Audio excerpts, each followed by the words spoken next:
where PR meets relationship marketing.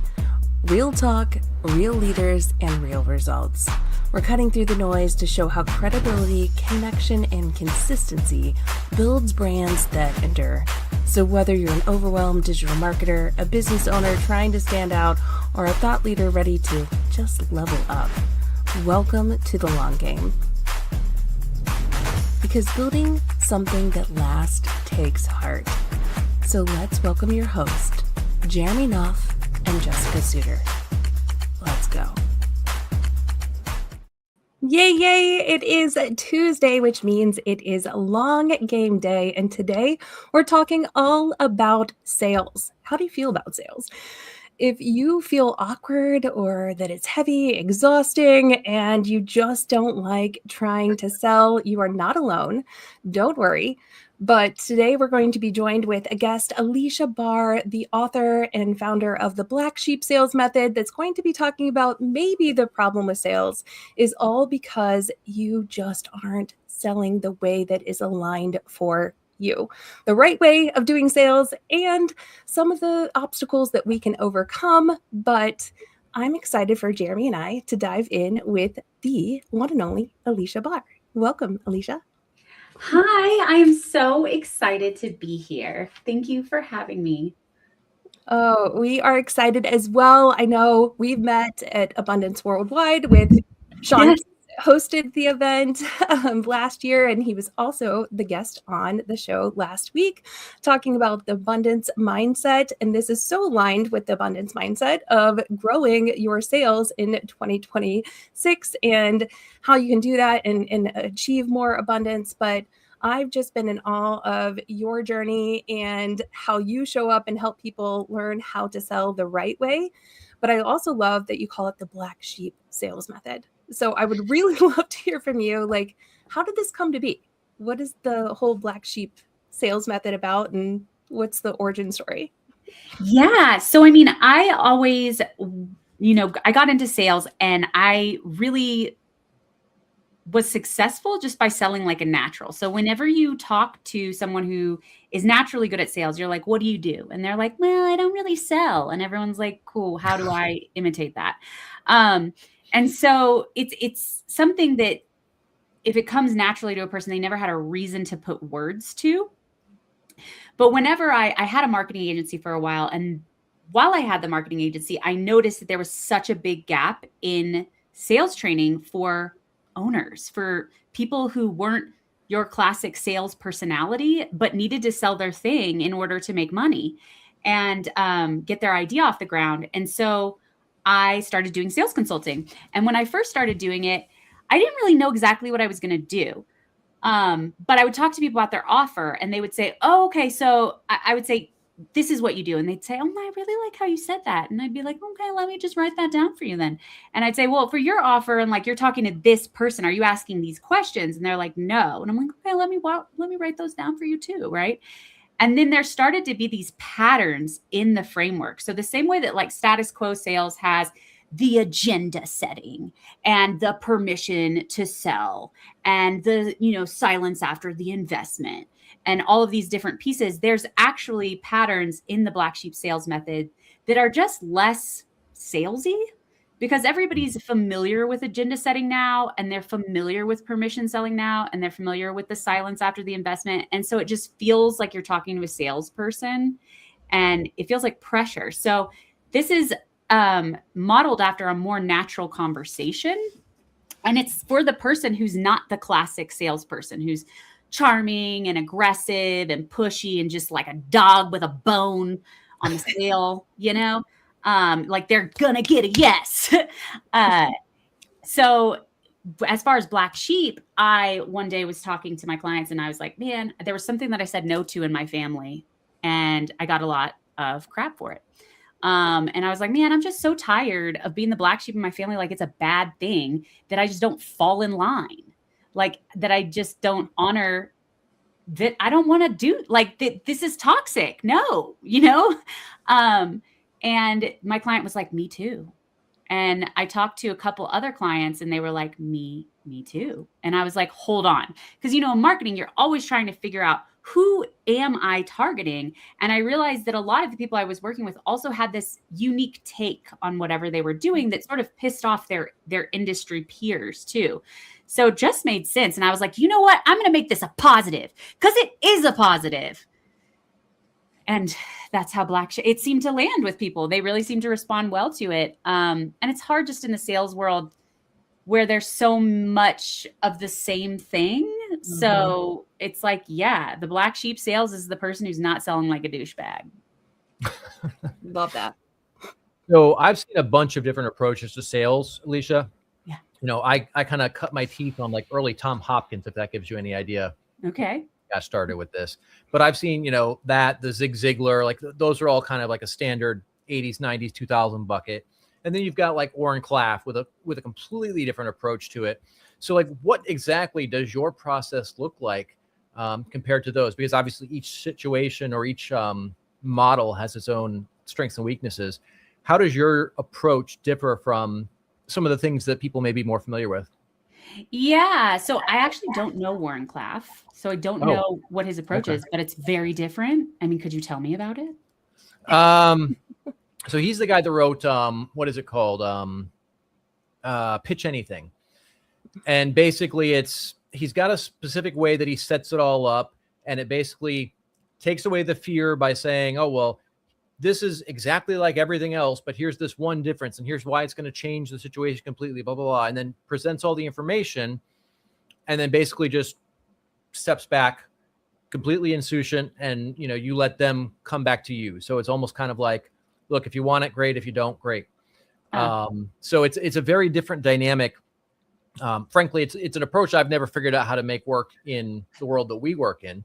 But, you know, it's very different than the approach I've seen in the old school Tom Hopkins, Zig Ziglar type stuff. Yeah. So does that give you kind of a clear picture? It does. So, I mean, total detachment from the sale is always going to be a good thing for you. However, whenever you start using it as a manipulative tactic, it just doesn't land the same. Like you have to actually be okay with it not being a fit. So the philosophy for black sheep sales is based on if it's a fit, it's a fact, and there's no selling involved. Oh, I like that.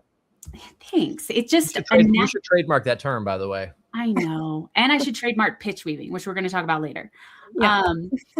And authoritative empathy, which is also a cornerstone of black sheep sales. So it's about having an audience and an anti-audience. Because if you think about it, for example, Jeremy, with your PR company, there are people who are not a fit for PR. Oh. And there are people who are looking for leads in the next 30 days because PR doesn't do that. And so we need to have a transparent conversation about what your expectations are. And I also need to understand if you're going to be a nightmare client, because I don't want to be set up not to win. This should be a win-win. So the approach with black sheep sales is transparency. And that's a little different from what this Warren guy did. It's definitely different from all of the other authority-based, like manhandling people that you mentioned earlier.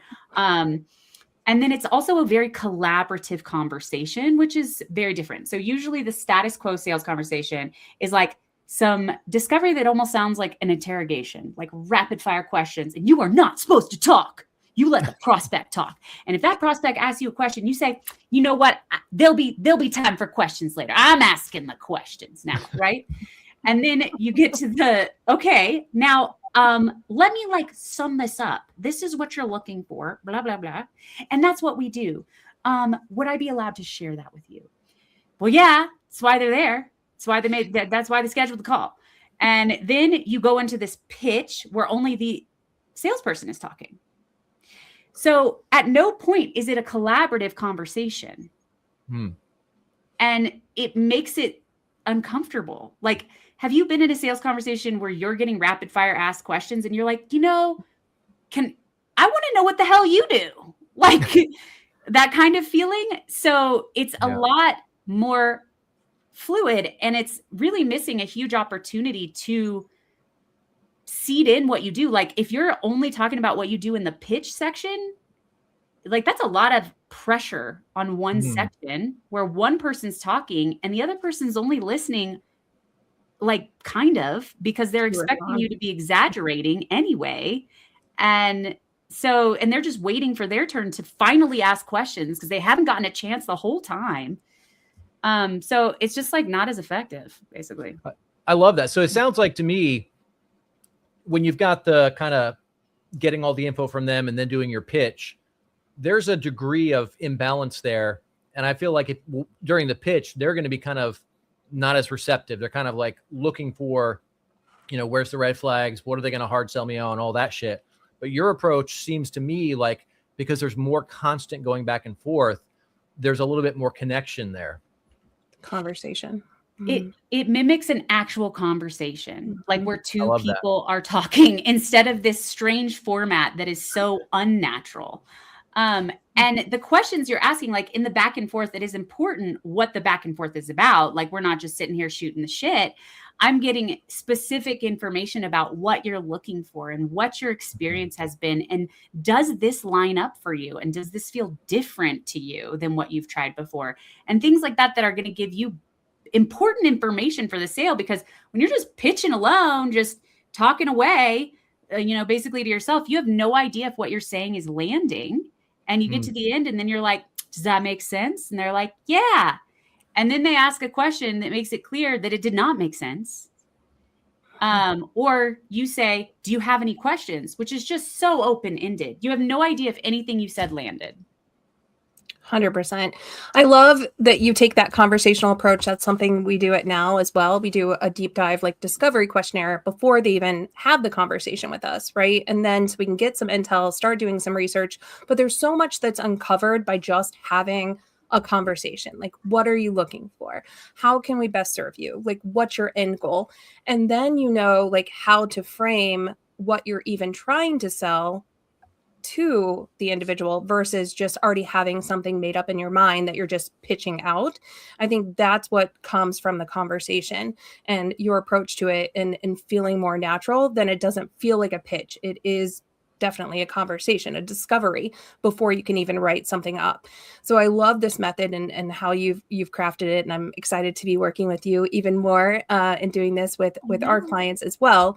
But I would love to know for you or from you, you said in your book about pitch weaving. I would love to hear a little bit more about that and how that's transpired and how this connects to that conversation.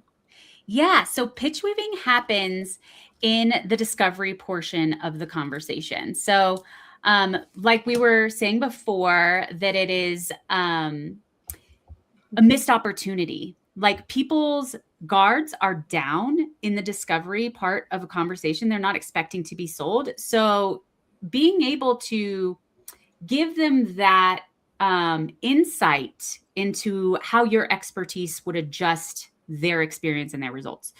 And you do it with empathy and insight is the formula. So a lot of times, and I say authoritative empathy because we're not just going to wallow in how bad it's been and how you've tried so many things and it's been so expensive. We're not just going to sit there and be like, oh, I'm so sorry. It's so hard. Because that doesn't make anybody feel like buying, right? It's like, it is really frustrating when you invest a lot of money and you do the things that they say to do and you don't get a result. And a lot of times the difference is having something that is customized to you as opposed to a generic one-size-fits-all playbook that's being forced upon you.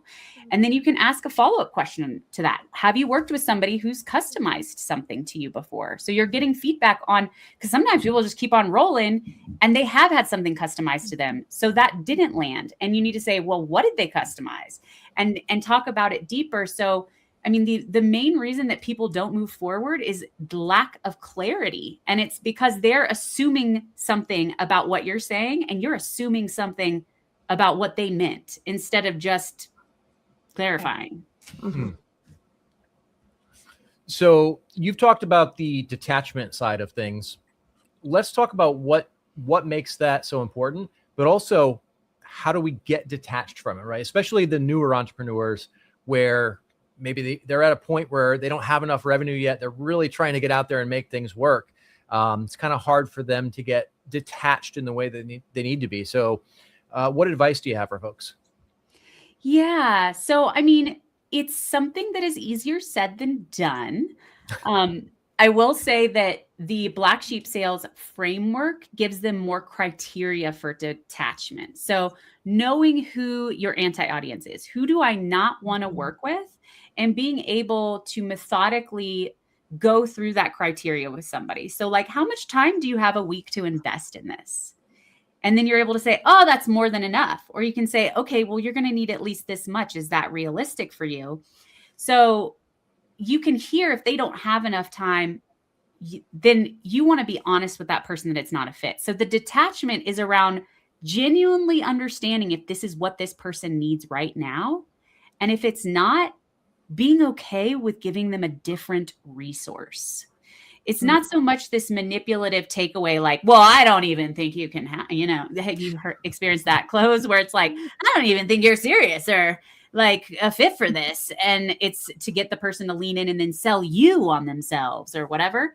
It's not that. It's genuine. It's like, hey, actually, I think before you invest in SEO, since leads are so important for you right now, you need to do some PPC first. And then when you get some sales coming in, I can, refer you to an SEO resource instead of just being like, we can do it all or whatever. Yeah, I love that. That was something I learned very early on with starting Now Marketing Group, like starting with social first and realizing like that was not the end all be all, right? For clients. And they needed to have a home base, like a website first, and then doing some social and things like that. But also not taking on clients just for the revenue, because that can be a headache. Like if you take on the wrong clients, that's going to move you in the wrong direction, not the right direction that you're trying to go in. It sucks your energy, it sucks your resources, all the things. So I love that you say have a detachment from that and really set them up for success for the long term, and talking about like, hey, here's phase 1, then potentially phase 2, phase 3, and here's how we can work together, but you may need these building blocks first. So with doing that and working through that process, like for a new person that is, potentially hesitant of giving out that pricing where it's like, hey, it may not be starting here. It may be we need to start here, but to get to your end goal that you're saying that you're wanting, you need to do these first, second, third things first. Like, how do you position, a black sheep salesperson to be okay with selling on those stepping blocks to grow those leads in? Yeah, it's just one of those things where you can tell people, but until they experience it, do they really realize? And they have to experience it multiple times. So you try to sell somebody on the whole thing and they don't move forward, or you try to sell them on the whole thing and they move forward and refund, or you bring somebody in who's not a fit and they end up being just a huge pain in the ass and costing you money. It's one of those things where you can tell people that's going to happen, but you don't really believe it until you do it. And then you do it again like 2 times. And then you'll do it again a few years later. It's like the lesson that you never stop learning. But hopefully, you can take what we're saying to heart and avoid all of that pain. Take it from all of us. We've all owned businesses and own businesses. Yeah. Learn our lessons. Yeah. It's just hard when money is right in front of you. You're like, yeah, wait, I can go out of scope for you. Like, yeah, let me add that. We could do that. We don't usually, but That lesson is going to get repeated until you learn it. Yeah. 100%. Yeah. Aleasha, one of the things you talk about a lot, and I love this, is the repelling and attracting aspect. And this is something like we leverage just heavily in PR, because the bigger you get, you're going to get the people who love you and you're going to get the people who hate you. Right. And that's all part of the equation. So what advice do you have for people to not only attract the right people, but also to repel the wrong ones? That's also one of those things that I think is a gradual evolution that you learn. It's been an evolution for me for a long time. It's about how you present yourself online and being able to plant your flag and say, I'm not about this. Like when I got into sales consulting, everybody was going bananas for this thing called pain selling, or the cost of inaction. And it's actually a sales strategy from life insurance when salesmen used to go door to door and just scare the shit out of housewives about what would happen and how they would be destitute and their kids would be on the street if their husband ever died and stuff like that. And they've adapted it to a lot of different sales conversations. And I was just like, y'all, this is not the way. This is not the only way. Like, maybe it works for some people. I would say it's the minority of people. You have to be very skilled to pull this off. Most people hate making someone feel terrible in any kind of conversation. And just being able to be really loud about the idea that there's an alternative. And this is something that I've gotten so much more passionate about when it comes to Black sheep in general, because when you show up and say, this is what I'm into and this is what I'm not into, and you like on the other side of the fear of personal rejection is freedom.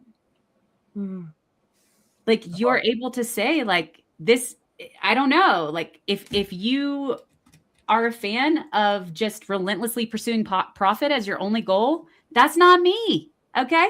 Mm-hmm. So we all deserve to find our people. Or like, if you are someone who really likes being prim and proper, I'm going to offend you.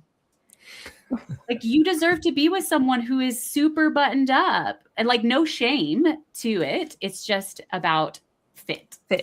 Yeah. That's what I was going to say. So how can like people know then when it is the wrong fit? Like, are there questions to ask that they should have in like their discovery process or potential like sales calls where you can identify that kind of spot on? Or is it just coming out through the conversation and it's a vibe kind of check?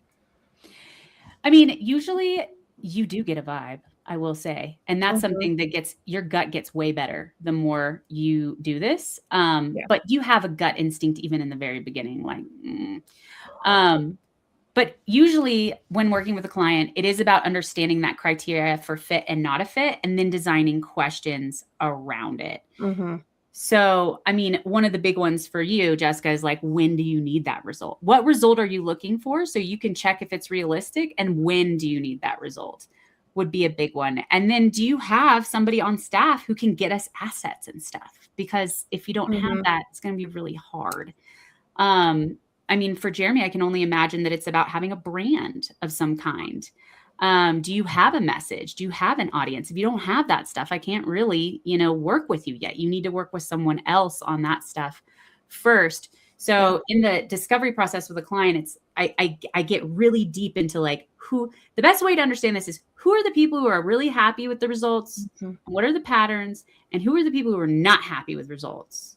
And what were the patterns? And then you find questions around it. 100%. That's some of the stuff that we've like added into our discovery questionnaire before we work with a client, because I want to know, do they care about their team, their culture, right? Like, do they already have that set up? Do they already have a brand manifesto? Like, where are they at the beginning stages of the relationship marketing, like tier that we can bring them into, and like what our expertise is in, because I want to know like how much they understand about that. So it's not so much about like, what are you looking for, a social website, whatever, video, but what do you already have in place that shows that you actually care about your team, your community, your clients that you're already serving, and how can we help you elevate from there? So I add those questions in. But a lot of it, I think, of course, anybody can answer a form, but I think coming from the conversational standpoint, then you do get more of an understanding of, is this legit, or is this just, lip service that they're saying? And again, like what you're saying, potentially refer them on to someone else and not get so attached to just close the sale for money, because it is a time waste and a profit waste at the end of the day, because you'll spend more time and be miserable with the wrong people. But for the black sheep sales method, for all of those that are of you that are watching in live and also watching the replay, where can people find out more about this and learn about the right way of doing sales? Yeah. So I have a podcast, Sales is Not a Dirty Word. And I usually recommend going to that How to Sell Like a Natural episode. And it really lays out the overall concept of this fitting approach. And then from there, there's just short 10-minute episodes that you can listen to. And then, of course, my book, Black Sheep Sales, How to Win More Sales Without Acting Like a Douchebag. Really breaks it down. Thanks. And I even have an audiobook now. Nice. Yeah. Hey, something I want to point out real quick here is, so for all the audience who's watching us, whether it's live or after the fact, there's some subtlety to this interview that I think may go unnoticed by a lot of people. So I want to specifically point this out, right? And part of this is brand, but I think it goes a lot deeper. It's business ethos, right? So when somebody thinks of a sales consultant, a sales expert, they're going to think of somebody who's going to just be out there pounding the streets and just doing whatever they can do to get all the revenue in possible, right? Mm-hmm. And you're not taking that approach. You've got this, you talked about empathy, right? So you're staying away from tactics that you find sleazy, right? You talked about really finding the right clients, not just taking anyone who'll pay revenue, right? That's not something most people do. That's something, and if you do it the wrong way, if you do take on these shitty clients who aren't a fit, then not only do you have all the headaches, but you also have unhappy clients. And that means bad reviews or no reviews, either way.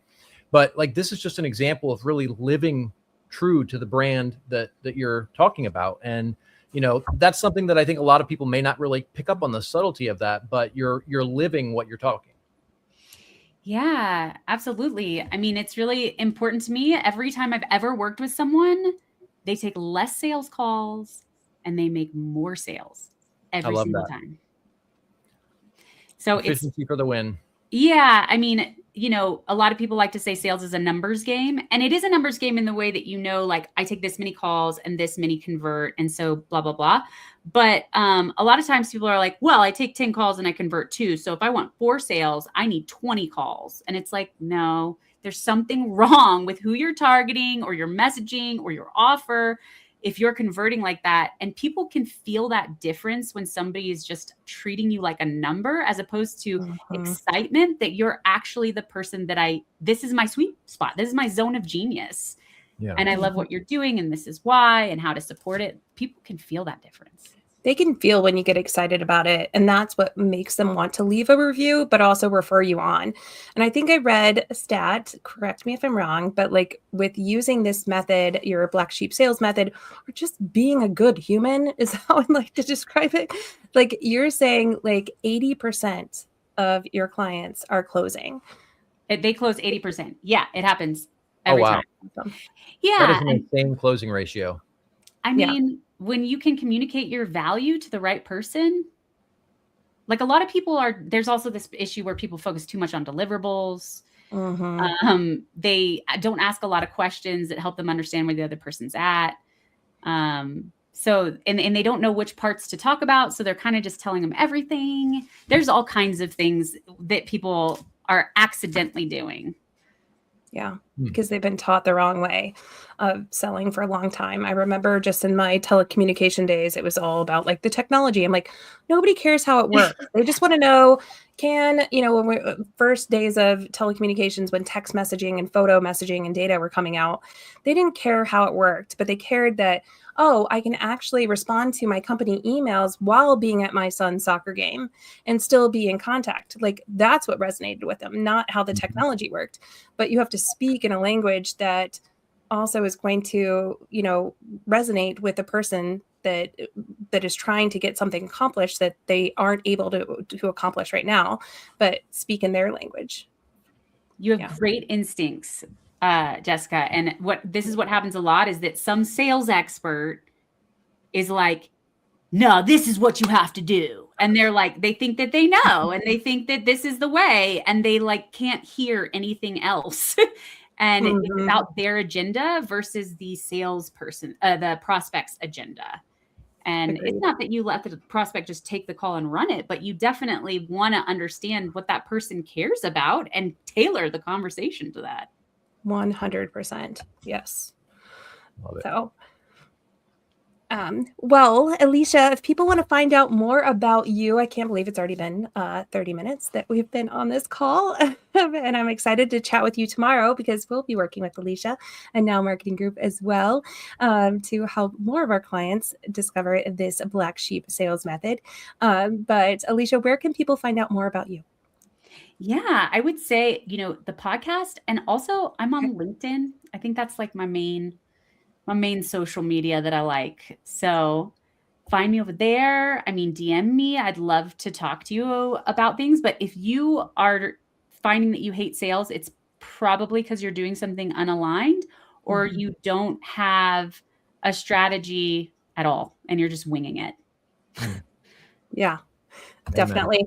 And we'll do a blog recap of this as well as the replay of the video, and then link Aleasha's LinkedIn channel and her podcast and the link to her book as well. So if you want it, type "I want it" in the comments, and I'll also put the link to the long game where you could subscribe to the next episodes and the recap of this episode. Anything else, Jeremy, that you wanted to ask before we close it out?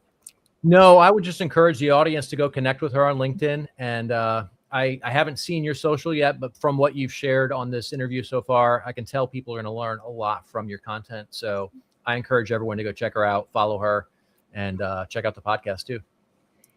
Thanks. It's pretty bold. So that's one of the things that I've had to embrace is like, I look really normal, like suburban, you know, and then I talk and everyone's like, whoa, she is very direct and honest. It's trustworthy. And that's why I love you. If somebody doesn't like that, then we're not a fit, and that's okay. It's the only way to be. That's the only way to be. Be you. And excited to have you back at Social Media Week Lima 2026 as well. So if you guys want to hang out with Aleasha and hear her boldness, you can join us in June at Social Media Week Lima. But until then, drop your comments or questions for Aleasha in the chat, and I will link her socials here shortly. Thanks, everyone, for joining in with us this week, and we'll see you back next Tuesday at 3 p.m. Eastern Standard Time. Thanks, Aleasha. Hey, everyone.